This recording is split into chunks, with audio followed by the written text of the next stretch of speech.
Bonjour à tous, bienvenue dans cette nouvelle vidéo. Je suis avec Étienne Malek. Salut Étienne. Salut Clément. Merci à toi d'avoir accepté mon invitation Avec grand plaisir.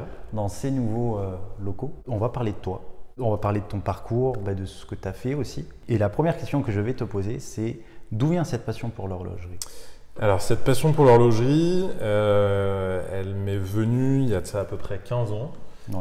C'est une histoire familiale en fait. Mon père était photographe et comme tout bon collectionneur, il s'intéressait à un certain nombre d'objets, les voitures anciennes, les appareils photo forcément, c'était son métier aussi, et les montres. Tu connais les collectionneurs, ils aiment tous un petit peu le même genre de thème, et en tout cas voilà, c'était les trois objets qu'il préférait le plus. Et j'ai perdu mon père jeune, à l'âge de 5 ans. Donc je l'ai pas connu, j'ai quasiment aucun souvenir de lui, mais en tout cas ce qui m'est resté de lui, du coup, c'était ces différentes collections. Alors ma mère a revendu les voitures parce que ça prenait de la place. On a gardé les appareils photo et on a gardé les montres. Et si tu veux, quand j'étais jeune, j'ai dû, par curiosité, un jour ouvrir cette boîte, ces deux valises en fait, qui étaient chez moi. Et il y avait une centaine de montres en tout dans ces deux valises. Alors des montres très différentes, que ce soit tu as des petites montres de brocante, chinées à droite à gauche, ou des montres un petit peu plus intéressantes, entre guillemets, tu vois, horlogèrement parlant. Et du coup, en ouvrant ça, j'ai découvert ce que lui avait mis plusieurs années, tu vois, à construire comme collection. Il avait tout référencé dans un carnet, tout ce qu'il a eu, tout ce qu'il a revendu, contre quoi j'ai échangé ce modèle-là contre ce modèle-là, etc. etc. Il y avait beaucoup de troc à l'époque. Donc, il y avait une vraie documentation, il y avait tu vois, une vraie histoire que malheureusement j'ai pas pu partager avec lui et du coup moi j'ai repris ça. J'ai toujours été une nature passionnée aussi, même avant les montres. Je m'intéressais à d'autres trucs et j'avais toujours ce petit déclic d'aller un petit peu, tu vois, loin dedans parce que je fais une chose à la fois et quand je le fais, j'aime bien le faire un peu jusqu'au bout. Et à fond, quoi. Un peu à fond. Et du coup, en découvrant tout ça, je me suis mis dans l'horlogerie et je me suis passionné pour ça quasi instantanément. Et la photo, c'est venu un petit peu en parallèle. Je suis toujours intéressé à la photo et c'était notamment une profession de mon père du coup, mais l'image, ça m'a toujours intéressé et j'ai évolué comme ça, tu vois, en discutant sur les forums de la collection de mon père. Et puis au fur et à mesure, tu sais, tu t'assimiles les montres et en fait, j'avais développé mes propres goûts. Je me suis dit, tiens, il faudrait peut-être qu'un jour je vende cette pièce-là que je n'aime pas trop pour éventuellement m'acheter celle-ci par contre que j'adore. Tu vois. Donc, du coup, au final, j'ai vendu quelques montres, pas mal, de la collection de mon père parce que ma mère m'a toujours dit, il faut que tu la fasses vivre. Moi, fais-en ce que tu veux. Et puis, avec mon frère, on s'y intéressait. Un petit peu moins mon frère que moi. On a quand même. Tu vas regarder ce qui nous plaisait et tout, et puis au fur et à mesure, je me suis séparé de quelques pièces pour racheter d'autres, tout en gardant les plus belles, entre guillemets, dans cette collection. Donc aujourd'hui, il me reste un peu moins de la moitié de cette collection qui est toujours chez moi, et j'ai rajouté d'autres pièces qui m'intéressaient au fur et à mesure.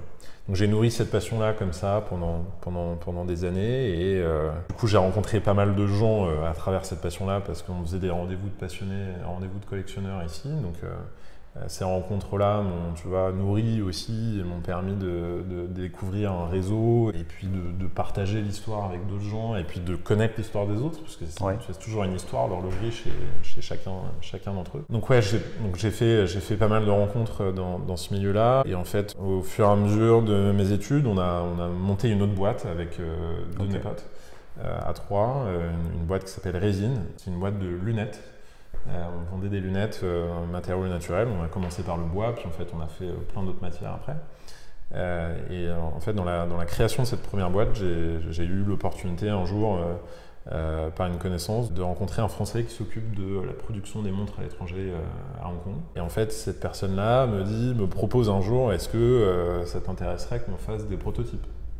J'avais toujours rêvé de bosser dans l'horlogerie, parce que là on était quasiment à la fin de mes études, même un petit peu avant, et je m'étais toujours dit, mais il faut que je trouve un poste dans l'horlogerie, mais ça m'avait toujours semblé être assez fermé, tu vois, comme milieu, assez difficile à intégrer, etc., etc. Et puis parce que milieu très traditionnel, un petit peu fermé, un petit peu voilà, pas si facile en tout cas à aborder.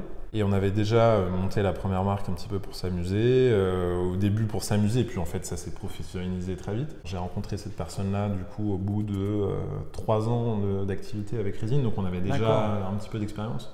On avait déjà fait beaucoup de shooting, beaucoup de photos, du prototypage, plein de choses qui serviront finalement pour la suite avec Baltic. Et donc ce jour-là, cette personne-là me dit est-ce que tu veux qu'on fasse des protos? Et je me suis dit je crois que c'est ce dont j'ai toujours rêvé. Je voulais être designer automobile quand j'étais gamin et designer en général. Donc c'était un petit peu travailler dans l'horloge, mais aussi faire du design, aussi tu vois créer une marque avec faire ses propres choix. Donc c'était un peu mon rêve au final, sans trop le savoir au début que ça allait se passer comme ça, mais c'était un peu mon rêve. Et donc je me suis dit ok, bon, on fait des protos bien sûr. Clairement. Allons-y quoi. Allons-y. Allons-y. Et donc on a fait les protos, on a reçu donc du premier modèle du chrono dont je te parlais tout à l'heure et on a reçu les prototypes. Ça a pris du temps, 6 ou 8 mois après je crois. Ouais. Et à la réception des prototypes, je me suis pris une claque. Alors non pas parce que c'est notre projet, bien évidemment, ça fait en sorte que le paquet est plus joli quand tu le reçois, mais en tout cas, j'étais vraiment bluffé par la qualité et l'aspect de la montre et le design. J'étais vraiment moi-même surpris, si tu veux, un peu. En tout cas, et je me suis dit, si j'avais ce budget-là, donc à l'époque, c'était des chronos sur Kickstarter étaient à 450 €.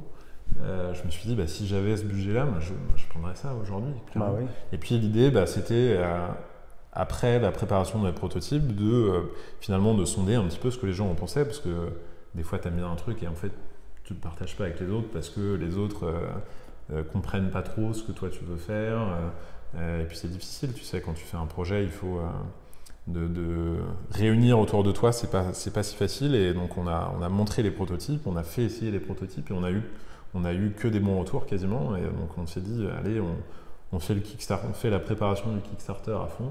On voit comment ça se passe, on le fait pour la passion.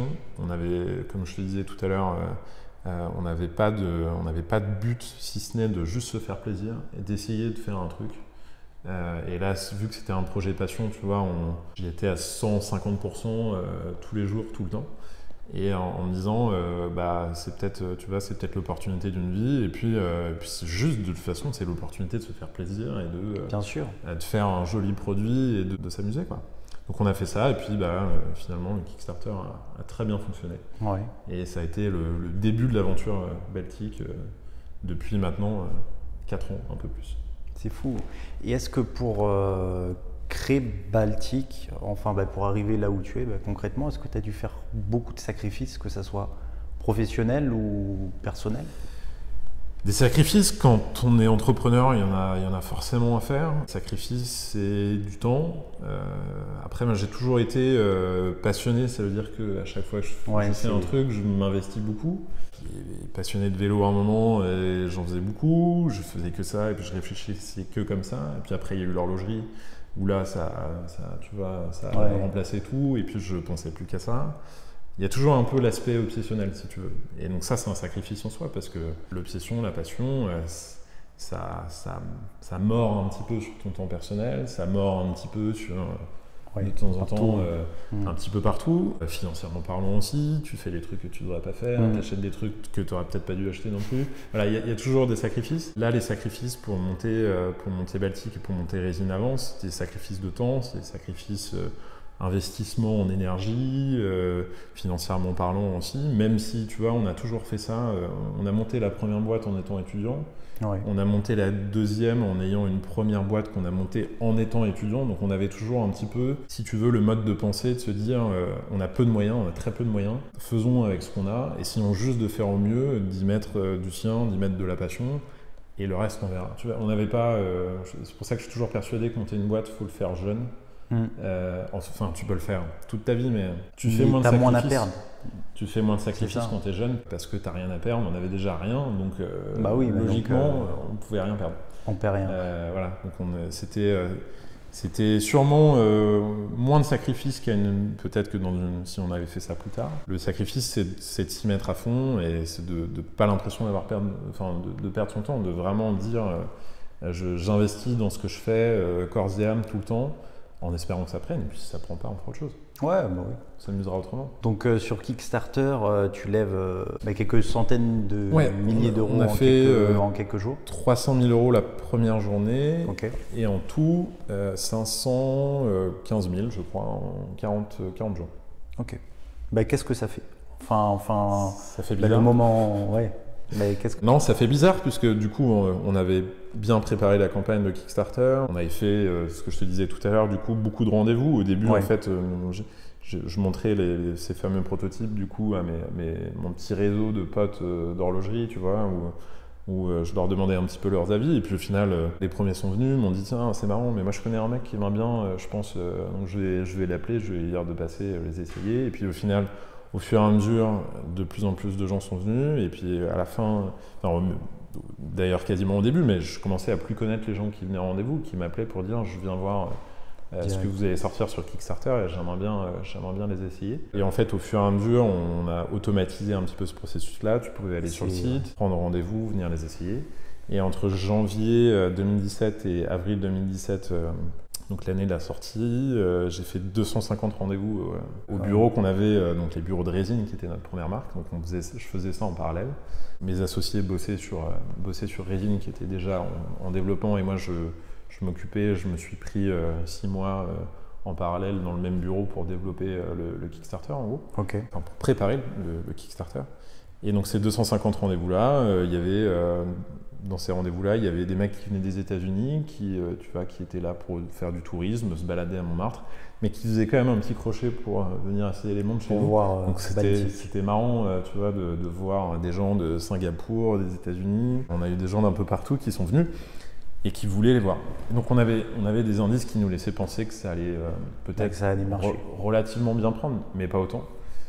Clairement, ça a été une énorme surprise et en même temps stressant puisque du coup, c'était le début d'un projet.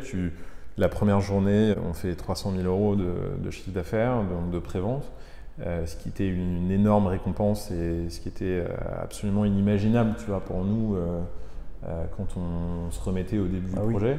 Et puis même la veille, je veux dire, on s'attendait jamais on serait attendu à faire ça. Une fois que ça y est, t'es heureux, c'est génial.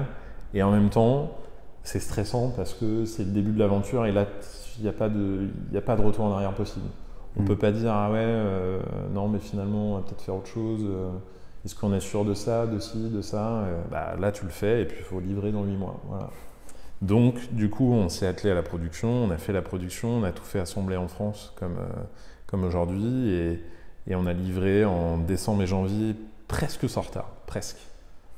Parce que au final, on a eu, je sais pas, 2/3 de la production qui était livrée et on faisait tous les colis nous-mêmes et c'était très compliqué. C'était la découverte aussi d'une logistique d'envoyer 1200 montres avec 40% aux États-Unis, 20% en France et tout le reste partout éclaté dans le monde, de gérer les douanes, de gérer tout ça. Enfin, c'était vraiment la découverte d'un truc qu'on connaissait pas, qu'on n'avait jamais eu à gérer. Donc il y a eu des petits déboires forcément au début, logistique vraiment majoritairement, mais on s'en est sorti et donc je pense qu'il y a un tiers qui est arrivé avec 2-3 semaines de retard, donc ça va. Ça va. Ouais. C'est un petit Noël décalé. Ouais. Voilà. Mais globalement, voilà, ça a été une expérience mémorable et je me souviendrai de cette période et puis de ce jour toute ma vie sûrement. Où vas-tu chercher toutes ces idées pour les montres? Alors les idées, écoute, du coup 15 ans de passion, j'ai passé des centaines, des milliers d'heures, tu vois, à regarder chaque marque, à regarder ce qui m'intéressait dans l'horlogerie, du coup les montres militaires, les chronos, les montres de plongée et tout ça. Et du coup, tu te forges une image, de temps en temps, tu vois des trucs que tu aimes bien, mais où tu te dis, tiens, ça serait marrant, mais avec ce cadran-là, ça pourrait être mieux, avec cette forme-là, ça pourrait être plus sympa et tout. Et au final, en fait, en créant Baltic, ça a été, si tu veux, j'avais déjà fait, je fais beaucoup de photos, donc je fais beaucoup de Photoshop, et je m'étais déjà amusé à faire des swaps de cadran, essayer de faire quelques trucs tu vois, que j'aimais bien, essayer de construire un peu ma montre, mais sans penser qu'un jour Baltic allait arriver. J'avais déjà fait un petit peu ce processus-là, et si tu veux, aujourd'hui le processus est un peu le même. C'est en tout cas la première fois, moi j'ai pris un boîtier que j'adorais. Alors, on n'a pas copié un boîtier, on est parti d'une caractéristique de boîtier typique des années 40. Donc, les chronos dont je te parlais tout à l'heure, donc ces fameux boîtiers step case du coup, avec la marche sur la lunette, qui étaient en fait les premiers boîtiers chrono étanches des années 40, étanches à la poussière et à l'eau. Et en fait, si tu veux, ce boîtier-là, moi, je le trouvais caractéristique parce que c'était à la fois moderne et rétro. Et en même temps, les cadrans avaient souvent des formes diverses et variées, parce qu'il y a eu plein de step case par plein de marques, Wittnauer, Longines, Eberhardt et d'autres. Et en fait, si tu veux, tu avais plein de cadrans différents, et j'avais toujours un peu cette envie de partir de ce boîtier-là en disant je ferais un truc peut-être un peu plus moderne, un petit peu plus minimaliste, un petit peu plus épuré. Donc je suis parti de ça, et puis ensuite j'ai fait la forme de boîtier qu'on essaie de garder depuis les premiers modèles et peut-être jusqu'au dernier. Et en fait, ce qui est cool en mettant les mêmes formes de boîtier, c'est qu'on peut changer de bracelet. Tu peux mettre le grain de riz sur le chrono ou sur la plongeuse ou sur la dernière plongeuse de la Dual Crown qu'on sort en ce moment. Si tu veux faire une réflexion globale et long terme un petit peu sur tous nos modèles, et en créant cette première montre, l'idée c'était vraiment de partir d'un truc rétro, mais en le mettant un petit peu dans le cocon de quelque chose d'un peu plus moderne, donc une taille un petit peu revue, 38 mm, faire un truc fin, c'était indispensable. Une montre fine, c'est indispensable. Voilà, un petit peu plus dans l'air du temps, et essayer de mélanger, faire un espèce de mélange cool de qu'est-ce qui aujourd'hui, comment cette montre aujourd'hui pourrait être différente par rapport aux années 40. Et de faire un petit peu un mix and match de tout ça, et puis de se faire plaisir. Comment on design une montre aujourd'hui, nous on a le parti pris de ne pas demander aux gens qu'est-ce qu'ils préfèrent. Je pense d'ailleurs même que de temps en temps c'est une erreur. On ne sait jamais vraiment trop ce qu'on préfère, et même des fois en fait les montres qu'on préfère on les aimait pas au début. Donc il y a plein de questions qui sont très difficiles à poser aux gens. Quand on demande tout ça, il faut prendre chaque élément avec des pincettes. Et en fait, au fond, il faut un peu d'expérience dans l'horlogerie, je pense, pour faire une belle montre. Il ne faut pas tomber dans les pièges, justement, peut-être. Il y a des petits pièges dans lesquels ne pas tomber. Le piège, c'était trop grand diamètre, essayer de trop en faire, de mettre trop de finitions, de faire des finitions pour dire on fait des finitions là où c'est pas nécessaire. Je pense que, tu vois, une montre, ça fait 4 cm de diamètre, plus ou moins, et là-dedans, il doit y avoir plein de détails, mais en même temps pas trop. Donc c'est un sens de l'équilibre, et je pense que ce sens de l'équilibre comme ça, on l'a avec l'expérience. Et du coup, mes 15 ans de passion m'ont servi, tu vois, pour me dire, tiens, ça c'est peut-être trop chargé, ou ça pourrait être un petit peu mieux équilibré, ça ne vient pas là. Voilà, c'est la somme des expériences qui fait que tu arrives, tu vois, à lire un petit peu comment on doit construire une montre, comment on doit la designer. Donc ça m'a aidé. Après, les inspirations, les envies de temps en temps, tu vois. Des fois, tu as envie de montre militaire, des fois, tu as envie d'un chrono. Quand tu as une montre militaire, qu'est-ce que tu veux en faire? Comment tu veux la faire? Quelle fonction elle doit avoir? Il y a tout ça. Donc c'est un tout. On sait que le marché des montres abordables est un marché très concurrentiel. Comment tu as fait pour te démarquer en fait? Alors c'est toujours difficile de répondre à cette question. Alors déjà, donc, le marché des montres abordables effectivement est assez concurrentiel. Il est aussi assez nouveau finalement. Alors ce qui est nouveau, c'est quelles montres on trouve dans ce fameux marché abordable. Il y a 10 ans, 15 ans, les montres que tu trouvais en dessous de 1000 €, c'était souvent des montres à quartz, de grandes marques traditionnelles, je veux dire. Et puis il y avait pas en fait, si tu veux, de marques qui essayaient de faire des montres mécaniques avec des designs sympas, pour une simple et bonne raison, c'est que toutes les montres étaient distribuées dans les boutiques et qu'il n'y avait pas de distribution directe sur Internet. En tout cas, les gens n'osaient pas encore. Nous, on fait partie d'un nouveau courant qui est déjà au final pas si nouveau que ça dans plein d'autres domaines aujourd'hui, mais en tout cas dans l'horlogerie, c'est un courant qui est naissant un petit peu. C'est les marques en fait qui font tout elles-mêmes, qui vendent en direct aux clients, sans distributeur, sans boutique. Ça nous permet de faire des montres effectivement abordables, mais de faire des montres mécaniques et avec tu vois, des designs intéressants, avec une histoire intéressante, mais que en mécanique. Donc une marque d'horlogerie finalement, pas une marque... parce que dans les montres accessoires, il y a aussi des marques fashion. Donc essayer de faire de l'horlogerie, mais à des prix relativement abordables, donc en dessous de 1000 euros, ou plus ou moins autour de 1000 euros. Nous, ce qui a permis de nous démarquer, des fois, je ne suis pas capable de répondre à cette question tout le temps, parce que c'est du feeling, c'est comment les gens vont apprécier un dessin, un design, apprécier l'histoire de la marque. Et tout ça, c'est difficile, tu vois, de dire, bah moi, je pense que c'est ça qui fait que, tu vois, on a réussi à se démarquer. Je pense que c'est un tout, mais dans Baltic, il y a plusieurs choses. Il y a une vraie honnêteté dans la démarche. Alors, peut-être que je ne veux pas me jeter des fleurs en disant ça, c'est pas l'idée. C'est une démarche de passionné.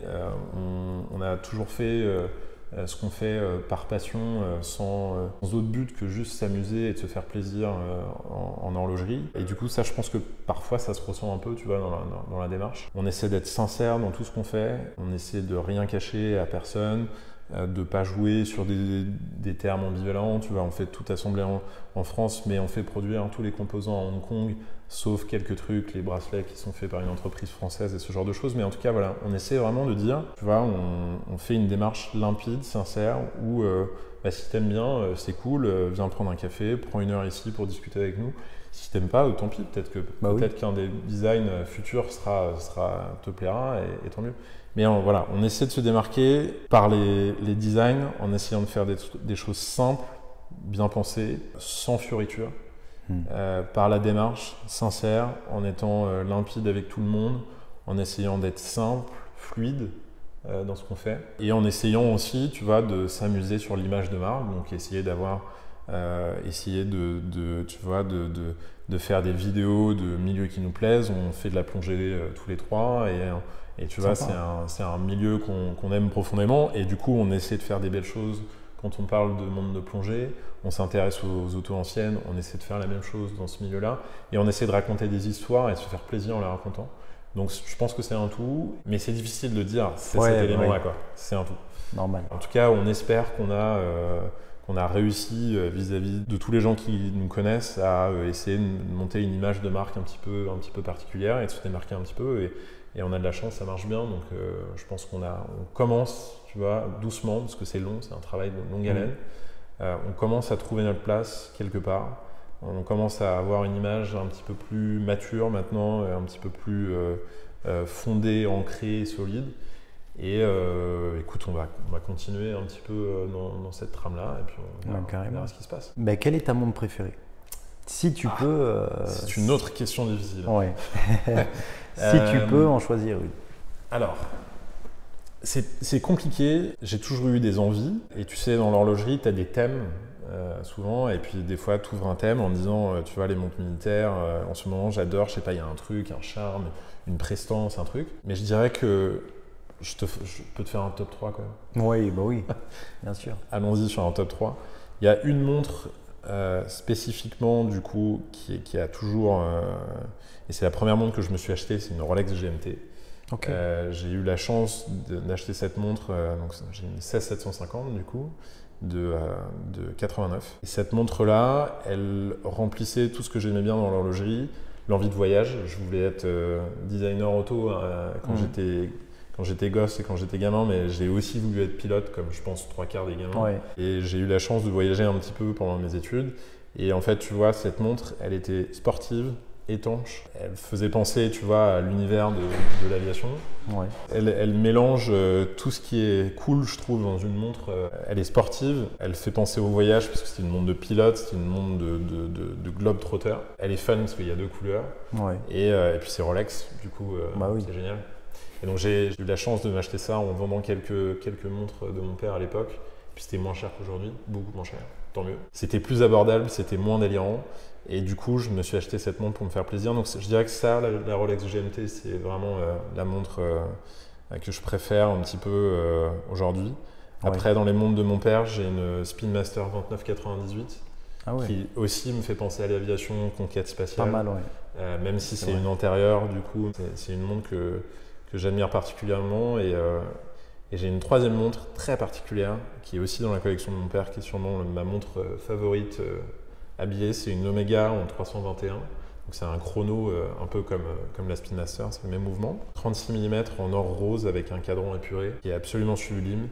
Et ces 3 montres, pour moi, représentent un peu, tu vois, la GMT, la sportivité, avec un peu de fun, un peu de peps. La 2998, la conquête spatiale, la mise en avant du héros, enfin, dans l'horlogerie, c'est vachement important, ça. Et cette montre, pour moi, est absolument parfaite en termes de design, de prestance, puis d'histoire, c'est rocambolesque. Et cette petite Omega de 1957, elle est symbolique parce qu'elle est parfaite, elle est habillée, c'est une 36 mm, tu peux pas faire plus intemporel que ça. Ouais. C'est mes 3 montres préférées. Ok. Voilà. Ouais, mais c'est un très bon choix. C'est entre les envies perso et l'histoire que j'ai avec mon père et avec tout ça. Et donc cette histoire fait partie intégrante de mes choix horlogers aujourd'hui. Et j'essaie de la cultiver et ça passe aussi, tu vois, en s'intéressant aussi à cette collection-là. Mais comment vois-tu l'avenir de l'horlogerie d'ici les prochaines années? Alors, comment je vois l'avenir de l'horlogerie? Écoute, par rapport à ce que pas mal de gens disent, je pense que dans l'horlogerie, il y aura toujours des envies, il y aura toujours... on dit que les jeunes portent plus de montres parce qu'ils ont tous un portable dans la poche. Pas forcément. Ils ont effectivement tous un portable dans la poche, oui, mais ça leur empêche pas de porter des montres. La montre, c'est un bel objet, c'est un objet... de fantasme. Je pense qu'on aura, tu vois, c'est le seul bijou de l'homme et en même temps aussi, ça devient de plus en plus un bijou apprécié par les femmes aussi, de porter des montres peut-être même un petit peu plus, tu vois, des montres d'hommes même, tu vois, quasiment. Je pense que ça évolue. D'autres diront que ça évolue dans le mauvais sens, mais je pense que ça évolue dans un nouveau truc. On parlait de l'Apple Watch tout à l'heure et effectivement, du moment qu'on arrive à mettre des montres sur le poignet des gens et d'habituer les gens à faire ça, ouais. C'est le principal parce que ça les amènera peut-être à s'intéresser à d'autres genres de montres et à des montres mécaniques et du coup à des montres comme ce qu'on peut faire nous et autres. Donc je pense que c'est loin d'être la fin de l'horlogerie. Aujourd'hui, il y a un espèce de fantasme absolu sur plein d'objets et typiquement l'horlogerie en fait toujours partie, je pense. C'est juste que l'horlogerie va changer. Elle va passer de l'horlogerie traditionnelle à peut-être une forme un petit peu plus hybride où il y aura il y a déjà beaucoup de marques comme nous qui essaient ou des entrepreneurs essaient de faire un petit peu ce qu'ils aiment. Et je pense qu'il y aura de plus en plus d'initiatives de ce genre-là. Il y aura de plus en plus de choses proposées et voilà, je pense que chacun y trouvera son compte. Et puis si le plaisir est toujours là, je vois pas pourquoi, tu vois, ça devrait être pire qu'avant. Donc non, je pense que le futur est intéressant et je suis vraiment confiant et curieux, tu vois, à l'idée de continuer à essayer de proposer des nouvelles choses et de voir ce que les autres vont me proposer. On est plein, on a, tu vois, plein de jeunes qui ont des envies. Et puis il y a plein de marques traditionnelles aussi qui commencent à changer un petit peu leur manière de faire. Et voilà, je trouve que l'horlogerie aujourd'hui elle est intéressante. Elle a toujours ces petits traits peut-être trop tradis. Et puis à l'inverse, tu vois, des prix sur la seconde main, sur le vintage qui deviennent délirants. Il y a peut-être des extrêmes qui sont de plus en plus extrêmes dans les deux sens. Mais en tout cas, il y a toujours de l'envie et ça, c'est le principal. C'est clair. Je partage aussi ton avis pour le coup. Merci à toi d'avoir accepté cette interview. Plaisir partagé. On vous dit à la prochaine. Salut. Salut.